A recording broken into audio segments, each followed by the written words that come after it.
friends, Ben with Foods Facts here. I'm in Carrollton, Texas at the H Mart at Mr. Dumpling with G Sway. Yeah. G, thanks for joining me today. It's a pleasure to chat with you. Yeah. Thank you for this interview. Yeah, absolutely. Let's start with your parents. They own the Mr. Dumpling booth here Yes. in H Mart. So tell me where your parents came from and how they got here. So my mom's from Seoul, in South Korea, and my dad is a little bit to the southwest, Dongjin. It's more of like a countryside area in Korea, and how this started. I mean, my mom and dad used to run a restaurant all the way in Greenville. It was a Chinese restaurant, buffet style, and ever since they went out of business, and also because of the distance and everything, they wanted something a little bit near here. So they decided to purchase a little small booth in this location in 2011, and then we just stayed here ever since. Why dumplings? It was it was more so like not to as of like why just dumplings.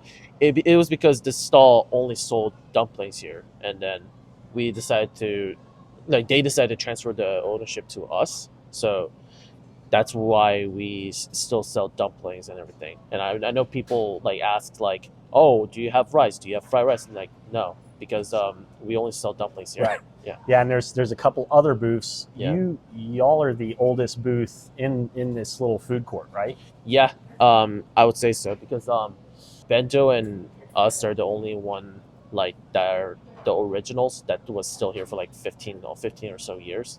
And now that the sushi booth is closed, like, and they're turning into a ramen place, I mean, there's been a lot that got changed. I mean, yeah, Chan was known as Chen back then. Okatsu was actually a Chinese place, and even the Korean snack place, which is now that was a Korean restaurant almost like that sells only Korean food.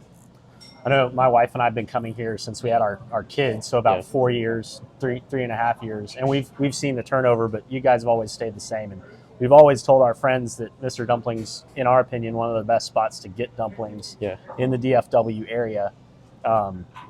There's no frills. It's just a food spot. But really good dumplings. Your dad makes them all, right? Yes. Can you talk us a little bit through the process? What does he do? How does he make the dumplings every day? So my dad almost hand makes it with his assistant too. Handmade buns are like a lot more like you like make it into a fist and then like twist the top around so it like seals it up. Meanwhile, the ordinary dumplings, it needs to be like folded and then individually fold the top so it doesn't like burst open when it cooks. Sure. And I know you told me that they really don't take any holidays. They're here all the time. Essentially. And you guys are open from 11 till. Well, not 11. I mean, yes, like, but the first 30 minutes of us like opening is pretty much like preparing. But other than that, we run from 10 a.m. to around 8 p.m., 8:15 p.m. Okay. Yeah. And what's your favorite menu item?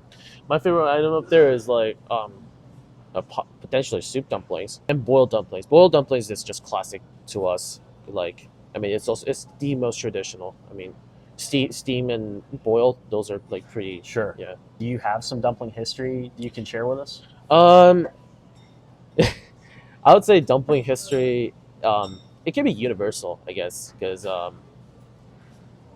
like, yes, the origin may have started in East Asia. So China, we have a jiaozi, and Korean, we have mandu, and Japan have gyoza.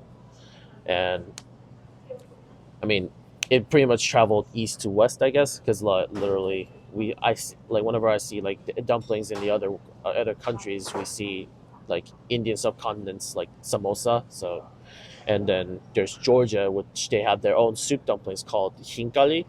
And I mean, it looks like soup dumplings, but except it has a massive dough in the top of it. Apparently, you don't hold it like this. You have to hold it like this, and then eat, drink, and then take the piece of dough away. So almost eat it from the bottom. Yeah, opposite of how opposite. we use it. Interesting. And and of course you have Italy's ravioli and Right. those kind of stuff. Right. Your parents own this, but I know your brothers are in some other food businesses. You want to tell us a little bit about that? Yeah, so my oldest brother is in Frisco, Okay. and he also runs a sushi place called Ginzo. I mean, I'm not sure if I can give a very honest critique on that one as a brother. That's fair. Nah, I'm kidding. My oldest brother runs a sushi place that's pretty good in Ginzo. That's in Frisco. Okay. So, and my older brother is planning at the moment. It's not definite. It's not like completely like 100% like, you know, like I can't really promise you this, but he is planning to open up a dumpling restaurant in Los Angeles. Okay. But we still have to see because Well, if that comes to fruition, we'll have to make an LA trip and check that out. yeah, Because we will travel for dumplings. yeah. All right, I want to talk about the sauce real quick because Yeah. you have two sauces. One's just a normal sauce, one's a spicy sauce, and I can drink the spicy sauce. So tell us what goes into that and a little bit about it. Yeah, so it's pretty simple. I mean, it's just soy sauce, vinegar, and contents. So basically, if you want spicy, you can put jalapeno. You can put green onion if you want it mild. I know a lot of people try to imitate our sauce, and they never quite like match that out. Sure. Like a lot of customers told us that, and I was like, I mean, this jar has been sitting for quite some time now, so maybe the whole the flavor getting you know how there's millennium soup Yep. where you keep on infusing the same stuff over and over, and until that like the sauce gets like refresh kind of like that. There's a secret to it. Yeah. I get it. I mean, also soy sauce is also kind of like wine. Like Right. if you age it, then it gets better and better. So I end all my videos with food facts. You have a food fact for us? So food fact. How should I say this? There's one food that pairs really well with dumplings, and that's ramen. Ramen. Yeah. Good to know. Yeah, it can be instant ramen or like the Japanese ramen. I know Japanese, they like usually have an appetizer that's gyoza as well.